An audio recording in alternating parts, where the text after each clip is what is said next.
Game begin.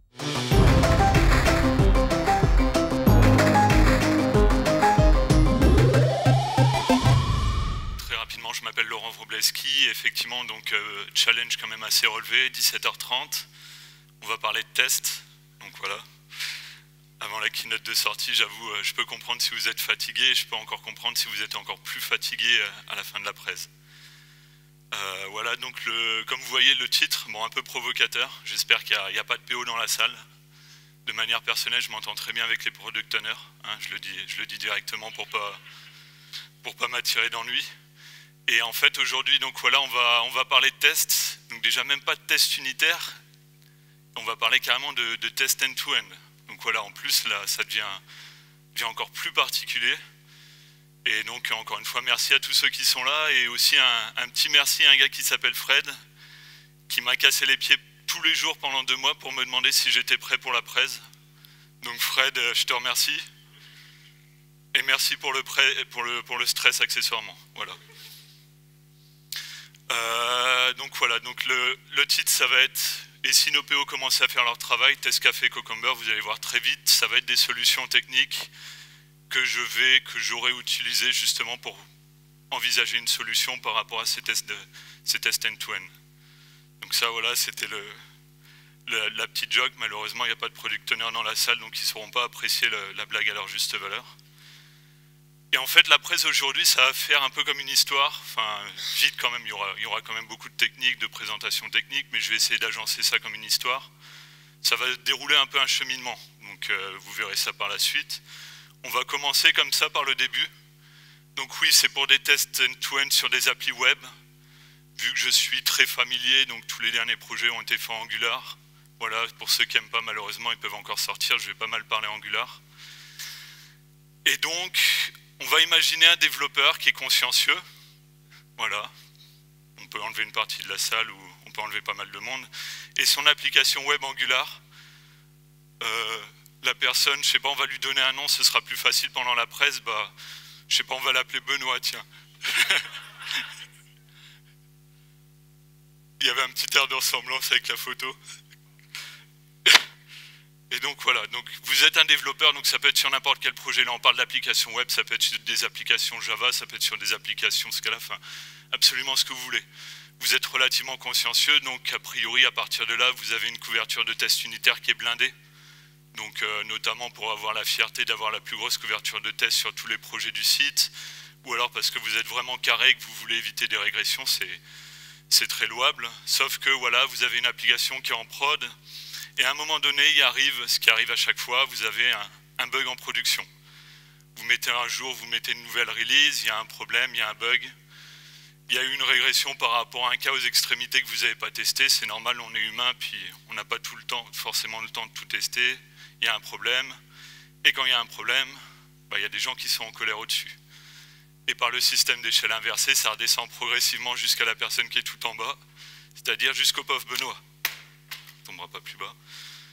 À partir de là, quand même, Benoît, voilà, il a un sens de l'introspection, il va se poser des questions, il va se dire, bah, qu'est-ce que je peux faire pour éviter ça, et accessoirement pour ne pas me reprendre un blâme. Bah là, justement, il y a une petite voix qui va lui chuchoter, les tests unitaires, c'est bien, mais c'est pas suffisant. Pourquoi, justement, ne pas implémenter ce qu'on appelle des tests end-to-end? Benoît, il va demander, bah, qu'est-ce que c'est des tests end-to-end? Bah, typiquement, ça va permettre justement de lancer de manière un peu automatisée des scénarios de test, mais des scénarios de test business, vraiment orientés métier. On va tester le fonctionnel, on va tester son application dans son entier, contrairement justement aux tests unitaires qui vraiment vont tester des briques techniques de notre application. Donc c'est vraiment pas la même portée, c'est vraiment pas le même but. Et là, il y a pas mal de questions qui s'agitent un peu dans sa tête. Bah déjà, bah, comment les écrire, c'est la base. Effectivement, si vous n'avez jamais écrit de test end-to-end, première question que vous allez vous poser. Ensuite, bah, comment je vais les lancer? Puis après, paf, les questions elles peuvent s'accélérer, on peut imaginer pas mal de choses. Quand est-ce qu'on va les lancer? On va voir que les tests end-to-end, ça signifie aussi qu'on va lancer une application, on va faire des choses dessus.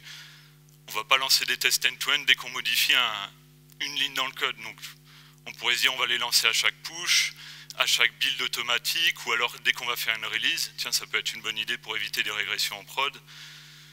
Sur quel sur quel navigateur, hein, parce que typiquement moi je fais des applis web, je teste que sur Firefox parce que j'utilise Firefox, mais IE personnellement voilà, je dirais pas le mot. Mais par contre en production malheureusement il y a encore des pauvres gens qui utilisent IE et bien souvent les régressions c'est sur ce genre de browser à problème. Après on peut même carrément, si vous travaillez avec des gens de l'indus, ils vont vous dire il y a des outils justement qui permettent de faire du cross-browser testing, genre des browser stacks, ou alors il y a même d'autres outils, des SOS Labs, etc. Pourquoi on ne l'intégrerait pas là-dessus? C'est encore mieux. Et après, il y a le PO qui va venir vous voir, moi je veux des reports HTML avec des charts, des pie charts, parce que c'est ultra sexy, et je vais pouvoir les montrer en réunion, et ça va faire jaser tout le monde. Mais la vraie question que normalement le développeur devrait se poser, on parle de tests métiers. Normalement, on n'est pas les plus appropriés pour écrire ce genre de choses. Enfin, voilà. Et donc, normalement, la première question qu'on pourrait se poser, c'est qui doit les écrire? Et voilà, le spoil dans le titre, je pense que vous connaissez tous la réponse. Ce qui nous amène à, voilà, Benoît qui va faire un cheminement, il y a son application web, il va essayer de mettre en place des tests end-to-end sur son application web. Ça me paraît être un bon début. Le sommaire qui va présenter, donc, en gros, état de l'art des tests end-to-end, explicitement sur les applications web, et après on va voir diverses solutions qui vont nous permettre de converger sur une solution rêvée. J'ai Test Café, Cucumber, etc. et on va les citer par la suite, inutile de revenir dessus. Sur une conclusion sans question, ce qui m'arrange bien. Et vu que de toute façon à l'après ce sera le pot, il n'y aura pas de questions tout court, c'est parfait. État de l'art. Voilà, Benoît il va regarder son projet Angular. Il faut savoir, Angular, ils ont déjà poussé en fait une solution pour les tests end-to-end. Ils ont déjà rapatrié toute la stack. En Angular, si vous voulez faire des tests end-to-end, nativement, vous allez utiliser un outil qui s'appelle Protractor. Normalement, si vous ne faites pas d'Angular, vous ne connaissez pas Protractor, ce qui est normal, ni d'AngularJS. Par contre, vous pouvez vous dire, ça se base très activement sur Selenium. Si vous avez déjà regardé un minimum les tests end-to-end, vous avez dû forcément voir Selenium quelque part, c'est ce qui est utilisé absolument partout, dans une belle majorité des langages pour implémenter des tests end-to-end.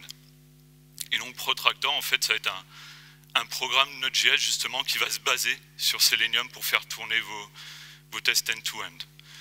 Ça va supporter de base 2 frameworks de tests qui sont quand même universels et plutôt bien connus, donc il y a des chances que vous les connaissiez, que vous reconnaissiez la syntaxe, donc c'est Jasmine et Mocha. Je ne vais pas trop m'étendre dessus. Comment fonctionne Protractor et Selenium? Si vous ne voyez pas le schéma, c'est pas très grave, c'est juste pour montrer qu'il y a beaucoup de cases.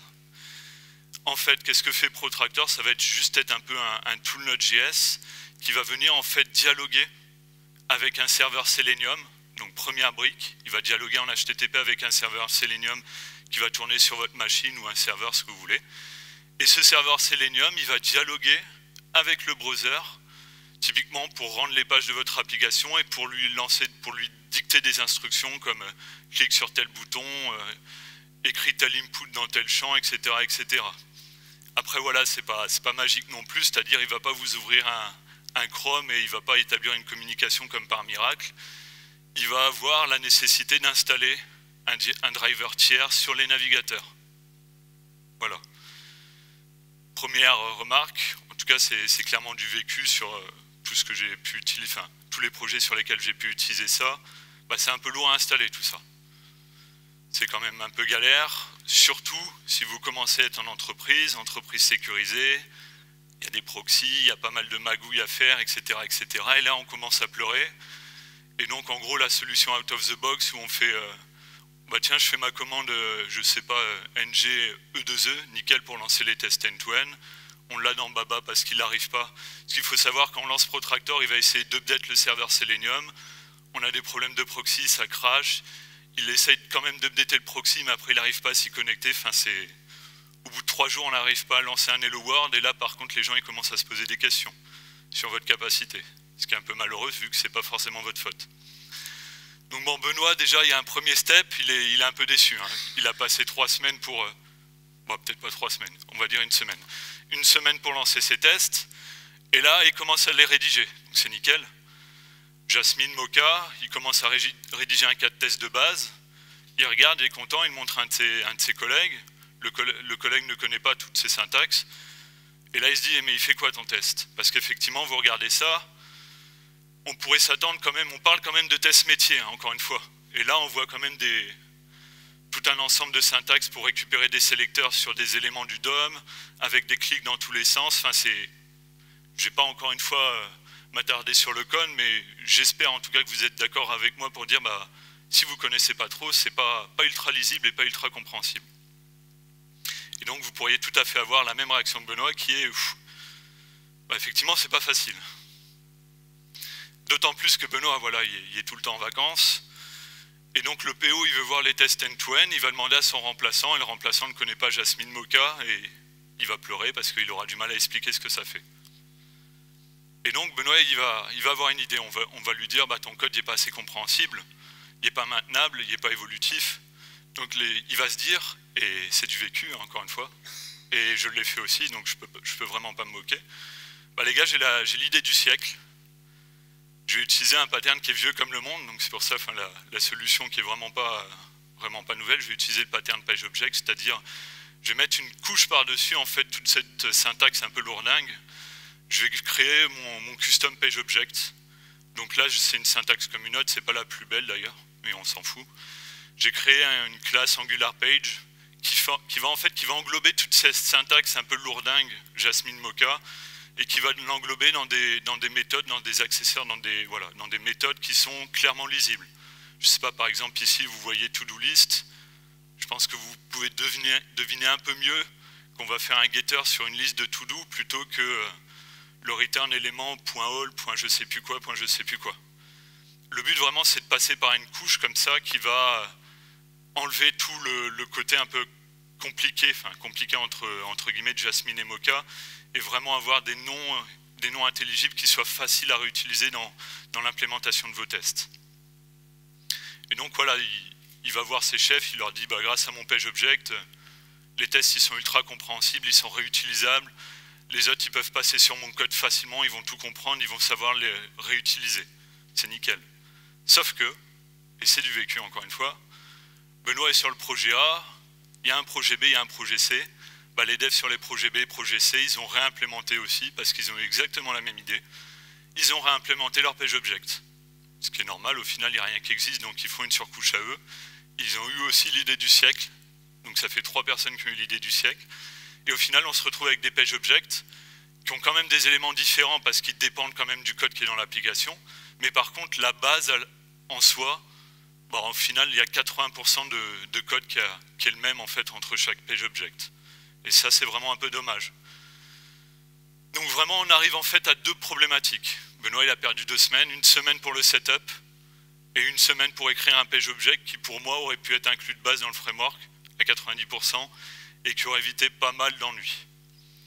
Et c'est là qu'on arrive sur un premier outil, un outil qui s'appelle TestCafé. Je ne vais pas faire de blagues vaseuses, hein, parce que voilà, à chaque fois qu'on disait, il y a des gens dans la salle qui ont fait des présentations sur TestCafé, première question qu'on leur posait, je vous laisse imaginer la question. TestCafé, en fait, c'est une solution, voilà, c'est un outil, ça va être un outil Node.js qui va vous permettre, en fait, d'automatiser vos tests end-to-end. Et en fait, voilà, ils voulaient vraiment, à la base, ils voulaient se baser sur Selenium, les créateurs de TestCafé. Ils ont vu que c'était une énorme galère. Ils ont dit, on va tout refaire de zéro. Grand bien leur en face. Enfin, c'est un avis personnel. C'est gratuit, c'est open source et ça permet d'écrire vos tests, par contre, voilà, en JS. JS assez évolué, donc vous allez pouvoir utiliser pas mal de trucs sympas, les async await, etc. Ou même en TypeScript. Et ça, je trouve ça personnellement super sympa aussi. Par contre, TSCafé, par exemple, en Java, là, ce ne sera pas possible. Donc déjà, je viens de me fermer une partie des gens du public. Bon, voilà, c'est un peu dommage. Et là, pour le coup, ils ont un credo, c'est setup en 1 minute, et pour le coup, c'est vrai. C'est-à-dire, vous faites un npm install TestCafé global, bah voilà, vous lancez un premier test Hello World, ça marche. C'est testé en 1 minute. 1 minute, 3 minutes, allez, soyons véridiques. 3 minutes, ça marche super. Et l'avantage de ne pas se baser sur une stack Selenium, c'est qu'il n'y a pas besoin d'outils tiers comme WebDriver. Il n'y a pas besoin de devoir commencer à télécharger des drivers enfin, d'installer des modules sur Chrome, sur Firefox, etc. Enfin, ça marche vraiment tout seul out of the box. Ça a pas mal d'autres avantages aussi, donc je ne vais pas tous les lister. Pour ceux qui ont déjà fait pas mal de Protractor ou même de Selenium, etc., enfin, j'ai été amené plusieurs fois parce qu'il n'est pas forcément ultra intelligent sur notamment attendre les requêtes ou des choses comme ça, attendre les traitements en JS, etc. on devait mettre des timeouts de manière manuelle dans le code. Là, non, enfin, Testcafé est beaucoup plus intelligent, il va gérer beaucoup mieux la chose. Donc on peut barrer justement l'utilisation des waits dans tous les sens. Tout ce qui est concurrency, c'est super intéressant, c'est-à-dire vous allez pouvoir lancer tous vos tests de manière concurrente. C'est-à-dire des tests end-to-end, c'est quand même long à lancer, de par leur nature, effectivement. Donc vous allez pouvoir ajouter justement des paramètres de concurrency pour dire je vais lancer X tests en parallèle. Et ça, c'est toujours sympa. Il y a aussi des outils justement pour le dev en temps réel donc de vos tests end-to-end, donc ça s'appelle Testcafé Live, qui propose aussi pas mal d'optimes de trucs pour débugger, etc., etc. Et enfin, une feature que je trouve super sympa, c'est du remote testing, c'est-à-dire que vous pouvez avoir Testcafé, vous, sur votre machine de dev. Vous pouvez avoir une application, par exemple, qui tourne sur le poste du product owner ou sur le poste d'un tiers, et vous allez pouvoir lancer vos tests end-to-end sur la machine distante, et ça va marcher comme un charme. Évidemment, il faut qu'elle se voie entre deux sur le réseau, hein. Enfin, on n'est pas non plus dans Harry Potter, mais vraiment, voilà, enfin, si les deux machines se voient, vous allez pouvoir lancer en remote vos tests sur sa machine, et ça, enfin, personnellement, je trouve ça très sexy, en espérant ne pas être le seul. Et comment ça fonctionne? C'est directement lié à ça, en fait. Testcafé, il se base sur une libcore qui s'appelle Testcafé Hammerhead, et pour le coup, voilà, ils sont vraiment tout réécrits de zéro. Ils ont fait un truc qui est plutôt sympa, donc Testcafé Hammerhead, en fait, c'est un serveur proxy qui fait en fait de la réécriture d'URL. C'est-à-dire que quand vous allez lancer vos tests end-to-end, vous n'allez pas directement taper sur votre application, vous allez taper sur ce serveur-là, qui ensuite, lui, va rediriger, va re-rendre vers l'URL de votre application, mais en plus, il va venir injecter des scripts. Et je vous donne en mille, typiquement les scripts qu'il va venir injecter dans votre application finale, ça va être un peu toutes les instructions que vous allez coder dans vos tests. C'est-à-dire, par exemple, clique sur le bouton login, tape telle valeur dans le login password, etc., etc. Et en fait, c'est comme ça que ça marche. Et c'est pour ça, justement, qu'on peut faire pas mal de trucs cool, comme du remote testing, etc., etc. Donc, première chose, déjà, Benoît est plutôt content, ça marche plutôt bien, c'est facile à setup et c'est facile à lancer. Et en plus, il a pu lancer un test sur le poste d'un PO, et là c'était la gloire, il a pu faire une super démo. Donc déjà ça c'est sympa. Donc quid après du développement, donc vraiment du développement des tests. Et bien là personnellement c'est pareil, je trouve que c'est plutôt intéressant. Donc par contre, contrairement à du Jasmine Mocha, généralement vous avez des chances de connaître si vous avez déjà fait des tests end-to-end. Là ils ont complètement tout réécrit, parce qu'ils voilà, ils voulaient tout réécrire, ils ont vraiment voulu développer leurs propres API. À base de fixture, vous avez pas mal de mots-clés là sur le snippet de code qui est là. Fixture en gros qui va vraiment définir en fait une feature de votre application. Je sais pas, ça peut être l'autant utilisateur, ça peut être la gestion du cart dans une application e-commerce, etc., etc. Et pour une fixture donnée, X tests qui vont se référer justement à cette feature métier. Et là, à partir de là, qu'est-ce qu'on voit? On voit un T, donc je sais pas, déjà on voit du async await, toujours sympa, et on voit un T qui est utilisé, et après on voit un chaînage de méthodes, donc vraiment de manière très fonctionnelle. Un T, c'est quoi? C'est le test controller. Donc si vous avez deux choses à retenir sur les API Testcafé, c'est ce test controller, la classe test controller de Testcafé, et une autre classe qu'on verra par la suite qui s'appelle selector. Le test controller, en gros, c'est lui qui va interagir avec votre application, c'est lui qui va exécuter les clics, les inputs, etc., etc. Et c'est lui aussi qui va gérer des assertions. Les assertions, en gros, c'est j'attends qu'il y ait un résultat donné sur ma page. Par exemple, expect, je ne sais pas, que le Toto soit écrit dans tel champ, etc., etc. Et là, on voit quand même out of the box, encore une fois. Bon, j'espère que vous ne pensez pas autre chose, mais pour moi, ça me paraît quand même plus lisible. Je n'ai pas du tout overridé la syntaxe Testcafé, mais ça me paraît relativement clair que déjà, on va taper du texte dans un champ donné, déjà. Ensuite, on va faire un clic, puis ensuite, on va s'attendre à quelque chose. A priori, ça paraît quand même un peu plus clair. Et je trouve aussi, de manière personnelle, c'est quand même beaucoup plus facile à utiliser, beaucoup plus agréable à développer. Et de base, ça va utiliser des patterns, notamment PageObject. Enfin, ça utilise aussi, c'est très fonctionnel comme approche et c'est vraiment vraiment sexy pour le fin. Sexy, un grand mot, mais en tout cas, c'est beaucoup plus sympa à utiliser. Et donc là, je parle du test contrôleur qui va s'occuper des interactions, des assertions. Et les sélecteurs, c'est quoi? Typiquement, sélecteur, ça va vous permettre de récupérer, de venir chercher en fait tous les éléments que vous voulez tester dans votre DOM. Donc sélecteur, à la base, vous en avez plusieurs là. Hein. Un sélecteur, en paramètre, vous allez faire un sélecteur CSS. Puis après, vous allez pouvoir faire pas mal de choses avec. Donc je vais passer vite sur le code. Mais en gros, qu'est-ce que vous allez pouvoir faire? Là, par exemple, je fais un sélecteur sur un élément qui a une classe qui s'appelle product card. Après, sur ce sélecteur-là, je vais pouvoir faire des actions. Par exemple, je vais pouvoir faire un clic sur cet élément. Je vais pouvoir faire des assertions. Donc, je vais pouvoir vérifier des choses sur cet élément.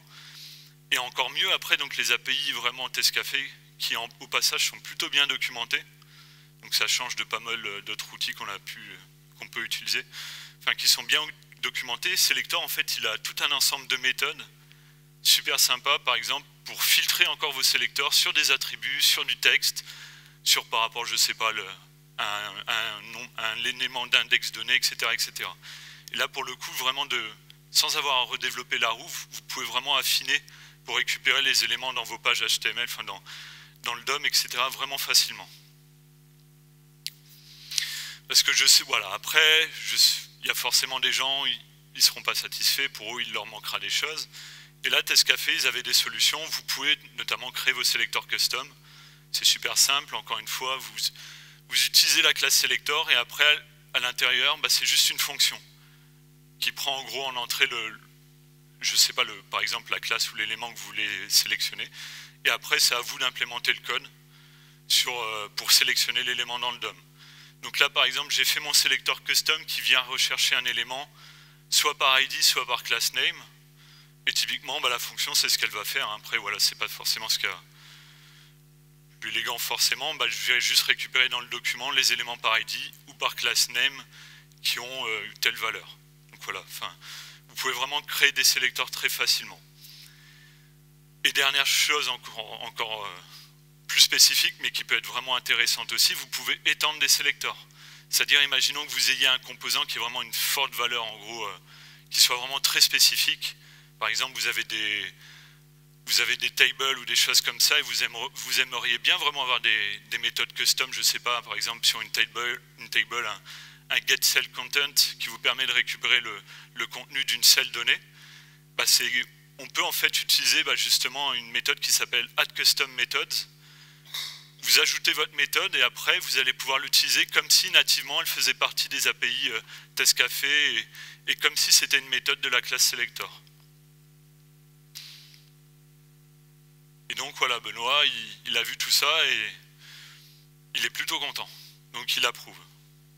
Ce qui nous amène avec Testcafé déjà qui corrige, qui pallie deux problèmes de base pour moi de Protractor qui sont le setup qui est un peu lourdingue et aussi l'écriture des tests qui est un peu redondant, enfin qui est un peu difficile.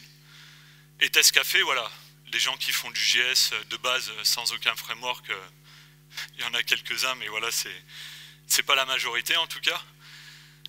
La majorité, ils font de l'Angular, ils font du React, du Vue. Bon, on va pas se lancer dans les débats, hein, mais en tout cas, ce qu'il faut savoir, c'est que si vous voulez créer des tests end-to-end si vous voulez créer des tests end-to-end avec Testcafé sur des applications qui utilisent ces frameworks-là, il y a des libs justement qui ont été implémentés et qui vous permettent justement en fait d'avoir des sélecteurs en plus. Et ça, c'est toujours appréciable. Par exemple, en Angular, vous allez avoir des méthodes en plus pour wait par exemple for Angular qui va attendre justement les cycles de refresh Angular, qui va vous permettre carrément d'accéder aux composants. Vous faites un sélecteur sur un élément du DOM et vous allez avoir des méthodes en plus pour récupérer le composant qui est associé à l'élément du DOM, etc., etc. Pas mal de trucs poussés comme ça. Et encore une fois, tout ça dans l'optique de vous éviter de réinventer la roue et de faciliter et d'accélérer vos devs. Là, plus pour l'intégration continue, il y a pas mal de solutions aussi. Donc, je parlais de, par exemple, BrowserStack, il y a ce Slab Electron. Vous allez avoir des providers que vous allez pouvoir justement installer en plus pour vous faciliter en fait la configuration et le lancement, par exemple, de vos tests sous BrowserStack. Si vous voulez vraiment lancer vos tests sur du multinavigateur, en gros, c'est un npm install du provider BrowserStack. Vous allez avoir une petite phase de config pour indiquer forcément vos clés de licence BrowserStack. Et après, vous lancez vos tests et à la place de mettre le navigateur Chrome en gros, je veux lancer sur Chrome, bah là, vous mettez Browser Stack, il va se lancer automatiquement dessus, il va se lancer sur une ferme de test, enfin une ferme de navigateur que vous aurez définie. Et pour le coup, c'est quand même beaucoup plus... Enfin, c'est quand même sympa et facile à utiliser. Et donc, en conclusion, je me répète un peu, facile à installer, à lancer. Pour moi, en tout cas, des API qui sont intuitives et faciles à customiser. Et pour le coup, ça s'intègre plutôt bien à un process d'intégration continue. Il y a une question, voilà, j'ai parlé de Selenium, j'ai parlé de Testcafé, quid de la concurrence, parce qu'il y a des concurrents. On va parler de Cypress.io, en plus pour ceux qui font de l'Angular, pour ceux qui sont un peu au fait. Bon voilà, les gars d'Angular, enfin il y a des gars d'Angular qui ont un peu ruiné la presse parce qu'ils ont dit bah, on va supporter officiellement Cypress. J'aurais bien aimé quand même qu'ils fassent l'annonce genre 2 semaines plus tard, mais bon ça c'est une autre histoire. Pourquoi ne pas utiliser Cypress.io? Bon, il a plein d'avantages aussi. Il y a des avantages super, enfin d'ailleurs beaucoup d'avantages qui se recoupent notamment avec ceux de Testcafé. Par contre, il y a quelque chose qu'ils sont en train de corriger, mais pour moi qui est clairement bloquant, surtout quand il faut savoir que 80% des régressions constables c'est sur IE. Bah, sauf que Cypress, voilà, pour l'instant c'est que la suite Chrome. C'est cool. Super. À la base, ils vont commencer justement à gérer notre navigateur, sachant que il y a quelques mois, ils disaient clairement que pour eux, le multinavigateur, c'était pas dans leurs intentions, mais bon, je pense que à force de... Enfin, la communauté a pas mal poussé et commence à être entendue sur le sujet.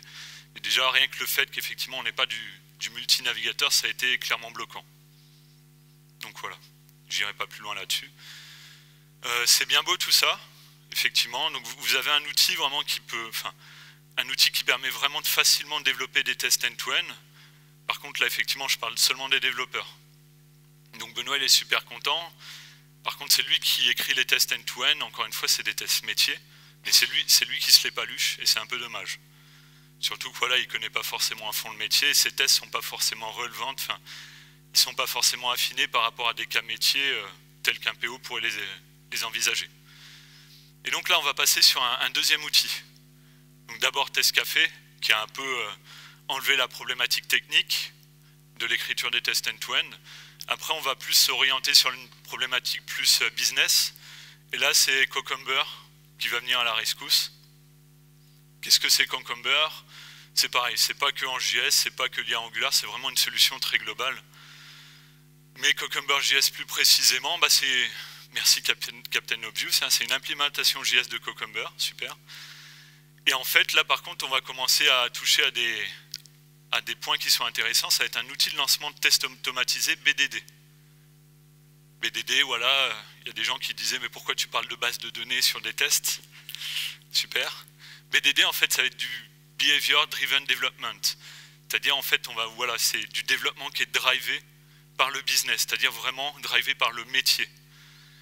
Et c'est vraiment, donc en gros, ça va être écrire des tests, mais certainement pas par le technique, et pas de manière technique. C'est-à-dire, on va écrire des tests de manière métier, et pour le métier. Et pour ça, en fait, il y a un langage qui existe et qui est vraiment utilisé de manière universelle, qui s'appelle Gherkin. Gherkin, c'est quoi? En gros, c'est une syntaxe vraiment déjà qui est lisible entre guillemets par le commun des mortels, c'est-à-dire pas par les gens qui sont dans cette salle. Et en gros, qui va s'appuyer sur tout un ensemble de mots-clés, given, c'est-à-dire en partant du postulat, en partant d'un contexte initial. When, je fais une action, then, je dois attendre telle action. Donc c'est-à-dire, when, je clique sur un bouton login, then, je devrais atterrir sur une page login, par exemple. Un cas de base.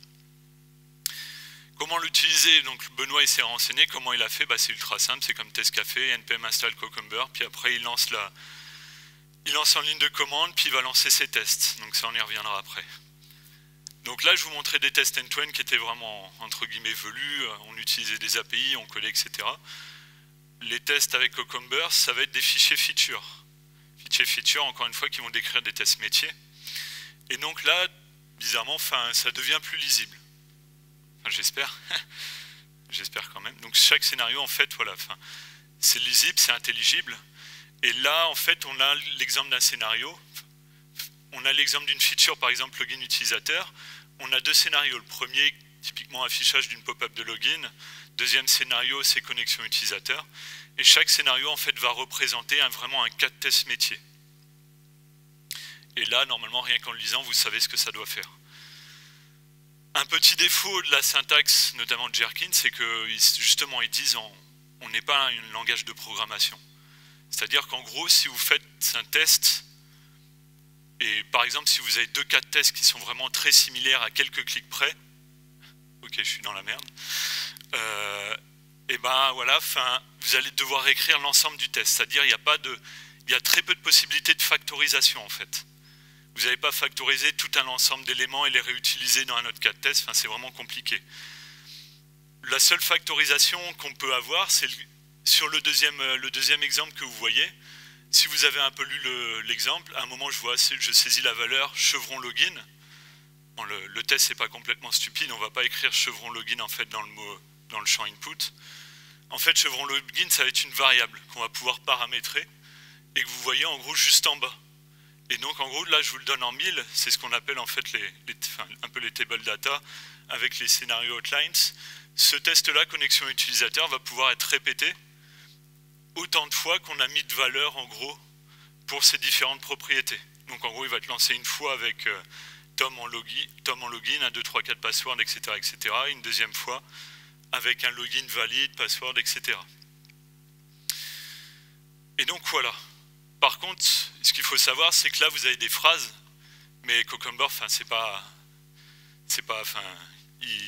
il va pas sucer les phrases de son pouce, il va pas deviner juste avec une phrase en français ou en anglais ce que vous voulez, il va pas deviner qu'il doit faire des clics sur tel élément et tout. Donc là, on a parlé du fichier feature, mais il y a quand même quelque chose qui est important, qui est nécessaire, c'est les step definitions. En gros, ça va être la glue entre les phrases que vous écrivez, et après, programmatiquement, qu'est-ce que font ces phrases en gros sur votre application. Et donc là c'est ce que vous voyez. Par exemple là sur la phrase je me rends sur la page home, je vais devoir écrire de manière programmation, en gros le développeur il va devoir quand même se palucher. Quand le PO va écrire cette phrase, en gros je vais aller sur la page, etc. Je vais faire des clics, etc., etc. Donc il y a quand même un passage pour écrire du code pour la définition de ces phrases. Donc voilà, on commence à se rapprocher quand même de tests qui sont lisibles par le métier, voire qui pourraient être écrits par le métier, nonobstant quelques petites choses à régler. Donc Benoît il se dit, voilà, je commence à tenir le bon bout, sauf qu'il y a quelques petits problèmes. Le développeur, il reste obligatoire. On est toujours en train de parler de code qui est développé au sein d'un IDE, qu'on lance quand même avec une stack Node.js, etc., etc. Donc si vous demandez en gros à des personnes du métier d'écrire les tests, ils vont un peu vous raironner. Ce qui nous amène à deux besoins. Déjà, je vais revenir en fait à la base. Le but vraiment, c'est de rendre le développeur heureux. Donc Benoît, là, il commence vraiment à être content de ce qu'il a fait. Et après, le but, c'est aussi de rendre le PO heureux. C'est-à-dire, c'est l'intégrer en fait à l'écriture des tests end-to-end, qui puisse apporter à sa pierre à l'édifice et qui puisse vraiment écrire les specs métiers et en même temps les tests end-to-end. Et donc il va se dire, j'ai besoin en fait de mélanger tout ça. Test Café c'est bien, Cucumber c'est bien. Il faudrait mélanger tout ça, puis il faudrait aussi peut-être ajouter quelques briques à l'édifice pour que ce soit facile à utiliser, que ce soit par les développeurs mais aussi par le métier. Donc le but c'est vraiment de réutiliser ce qu'on a vu précédemment, donc ce serait écrire les tests en Gherkin, donc en français ou en anglais intelligible, avec justement la solution technique Cucumber.js. Et après, typiquement pour les projets qui vont utiliser ça, facilité de développement et de setup avec Test Café. Comment on peut faire ça? Sachant que nativement, malheureusement, il n'y a rien qui existe trop pour ça. Benoît, il se renseigne, il regarde les API, puis il voit qu'en fait, Cucumber, il va proposer ce qu'on appelle des hooks. Donc là, je vais passer très vite dessus. Mais en gros, c'est pour expliquer comment il s'en est sorti, le petit Benoît. Donc il a utilisé ce qu'on appelle les hooks Cucumber. Les hooks, en gros, c'est des points d'entrée. Ça paraît logique, généralement les hooks servent à ça, qui vont permettre en fait de points d'entrée avant ou après les tests pour initialiser, détruire des environnements de test avant, après chaque scénario. Donc les before et les after, je pense que ça parle de soi, je vais éviter de trop les préciser. Et là, il a l'idée du siècle, encore une après le PageObject du début. Il va se dire, justement, en fait, avec Cucumber, je vais écrire mes tests en Cucumber, donc en Gherkin, pardon. Et par contre, pour ce qui est de lancer les instances de test, je veux profiter de la puissance de feu de Test Café. Donc en gros, via Cucumber et via les hooks, j'ai lancé une instance test café qui va s'occuper de lancer les X navigateurs, qui va s'occuper de gérer tout ça. Ce qui nous amène très très rapidement, il va en fait, donc il faut savoir, test café, donc en plus il y a des API qui sont super bien documentées, et ils ont pensé aussi aux développeurs, donc il y a des API aussi qui permettent carrément de lancer de manière programmatique, enfin, je ne sais pas comment on dit en fait, enfin par la programmation, de lancer carrément des instances test café. La méthode qui parle d'elle-même s'appelle create test café. On va passer sur le port, typiquement on va lancer une instance test café Hammerhead sur un host, sur un port donné, puis après voilà, on va pouvoir lancer notre test dessus. Et donc je vais passer très rapidement, c'est pas ce qu'il y a de plus intéressant, mais en gros tout ça pour expliquer, on va lancer Cucumber et lui-même à l'intérieur il va lancer test café. Il va lancer une instance de test café qui va gérer en fait le lancement de notre application web sur X navigateur avec ce que vous voulez, enfin, je sais pas, sur du Chrome, sur du browser stack, donc vraiment profiter de la puissance de test café. Mais après, par contre, les tests qui seront exécutés, ils seront écrits à la base en Gherkin. Il est fort possible que vous n'ayez pas tout compris. Mais pourquoi tu nous dis tout ça? Benoît il s'est dit ça marche bien sur mon projet, tout ça c'est galère, c'est de la config, bah, je vais l'externaliser dans une lib. C'est super. Donc la lib maintenant elle s'appelle BDD Test Café. Elle est dispo depuis approximativement 24 heures. Et en gros qu'est-ce qu'elle va faire? L'avantage c'est que tout ce code qui est vraiment galère, tout ce code qui est vraiment particulier, elle va être vraiment, le but c'est qu'elle soit externalisée, que vous n'ayez pas à vous en occuper dans votre projet. Et donc le but c'est d'installer ça directement dans le projet. Et tout ce que le projet va avoir après, c'est des tests qui sont écrits en Gherkin, donc des fichiers features qui sont écrits de manière intelligible. Et après, si vous avez suivi un peu la conf schématique de Benoît, en fait, cette lib aussi BDD Test Café, elle va installer quelques commandes, quelques raccourcis de commandes, pour justement vous permettre, via la commande par exemple run E2E, bah en fait, elle va prendre vos fichiers features, puis elle va lancer les tests automatiquement sur des instances test café. 3 minutes. Et donc Benoît il est super content, parce que potentiellement ce qu'il a fait est factorisable, réutilisable par d'autres projets. Il est super content tant qu'il n'y a pas d'issues sur son projet, hein, mais ça c'est une autre histoire. Et pour les PO, parce que voilà, par contre, dans le projet on a des fichiers qui sont écrits en Gherkin, par contre, il reste quand même des choses qui ne vont pas, parce que les phrases, c'est ce que je vous ai dit, les phrases en français, c'est bien, il peut les écrire, mais à la base, ces phrases en français, elles doivent être en gros définies de manière programmatique. Enfin, il faut qu'il y ait des step definitions qui soient liés à ces phrases. Et là, bah, il y a pas mal de solutions qui existent. Malheureusement, bah, c'est un peu dommage, il n'y en a aucune qui est parfaite.